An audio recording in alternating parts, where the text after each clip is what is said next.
In this video, we're going to learn how to calculate return on assets, also called ROA. And let me give you the definition basically of what return on assets is or what it tells us. And basically, it tells us how well a company is using the assets they own to produce their net income.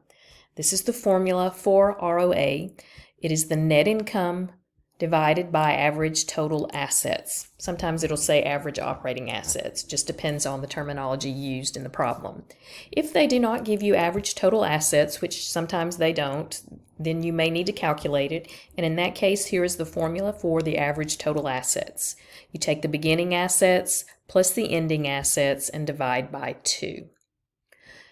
Let's look at the example given and use this information to calculate ROA. The company's net income for the year is $17,892,000.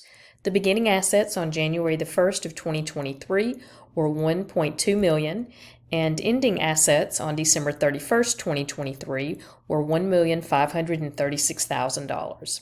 What is the company's return on assets? Well, here's the formula again that we see above, so we're just going to fill in and do the calculation. For the net income, that was $17,892,000. Average total assets were not given. In this case, what we're going to have to do is take the beginning again, as we have listed it here, beginning assets, which were $1.2 million, plus the ending assets of $1,536,000. And then once we get that total, we'll divide that by 2.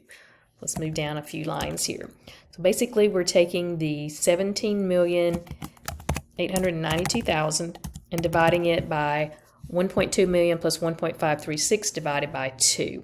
Well, I've already calculated the math on that, and when you add the beginning plus the ending here, you get 2 million. I'll just put this here and then I'll come back and underline. 2,736,000 is the total, and then we want to divide by 2 here. Now let me line it up and make it look more like a formula. Here we go. So 2 million, and if we do the math here, we leave the 17,892,000. But now we're just going to divide it by the average there, and if you do the calculation, I calculated $1,368,000 as the average operating assets. Let's move this over a little bit so it's a little easier to see. Okay, so $1,368,000 will be divided into the net income, and when we do the math here, we came out with 13.08%, and I would simply round that up to 13.1%. Now we can use this information once we've calculated everything to determine if this is a good ROA or not. But to do that, we have to compare it to something else. So let's say the industry average for this company's industry is 11% ROA. Would you say this company is doing better than the industry or worse than industry? Well, if industry is 11% and we're earning 13.1%, we're above average. So I would say we were using our assets to produce income pretty wisely in that case because we are above average. Now, let's finish this up with looking at a little scenario, and then you make the decision. Luther Company owns a manufacturing company that earns an 18% return on assets. They have an option to purchase a smaller company that is a supplier of one of their components in their main product.